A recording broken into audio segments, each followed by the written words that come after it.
Hello guys, के मैले मेरो रुमको लागि यस्तो ल्याम्प बनाउन सक्छु होला र? ल आउनुहोस्, आज म तपाईँहरूलाई देखाउने छु मैले कसरी बनाएँ यो सब सामानहरूको माध्यमबाट धागोमा गम हाल्नलाई मैले युज गरेँ। हजुरहरूलाई के लाग्छ, के मैले यो बनाउन सक्छु होला त? र यसरी नै मैले गर्दै गर्दै बेलुनमा यो धागो सबै बेर्न थालेँ। मैले ल्याम्प बनाउँदै गर्दा हजुरहरूले धैर्य गरेर एकैछिन हेरिदिनु होला। म यो सबै बनाउने तरिका हजुरहरूलाई एक एक गरेर देखाउने छु। बेलुनमा यसरी हामीले गम हालेर अघिको धागोलाई हामीले यसमा बेरेर केही समयको लागि ड्राई हुनलाई छोड्नेछौँ। अब मैले एउटा कार्टुन बक्स लिएँ अनि गोलो सेप बनाएर काट्न सुरु गरेँ।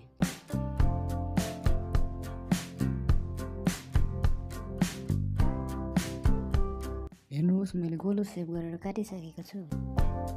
कृपया हजुरहरूले पनि यो भिडियो हेरेर यसरी नै ल्याम्प बनाउन सक्नुहुन्छ।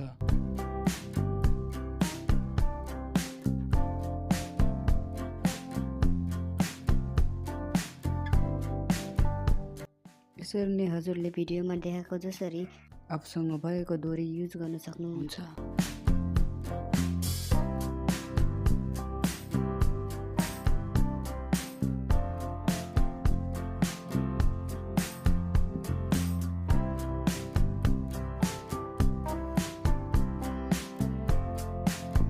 यो हाम्रो ल्याम्पको लागि स्ट्यान्ड रेडी हुँदैछ।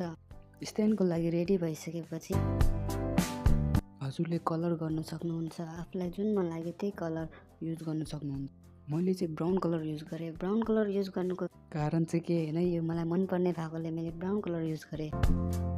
स्ट्यान्डलाई एस्थेटिक देखाउनको लागि मैले कपडा युज गरेँ।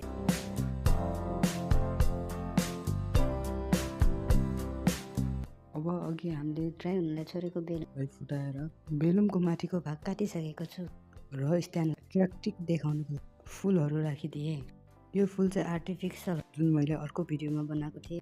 हेर्नु होला, यो ल्याम्प रेडी भइसकेको छ। हजुरहरूलाई यो भिडियो मन परेमा लाइक एन्ड फलो गरिदिनुहोस् र यस्तो नयाँ भिडियोहरू हजुरहरूको सामु प्रस्तुत गर्नेछु।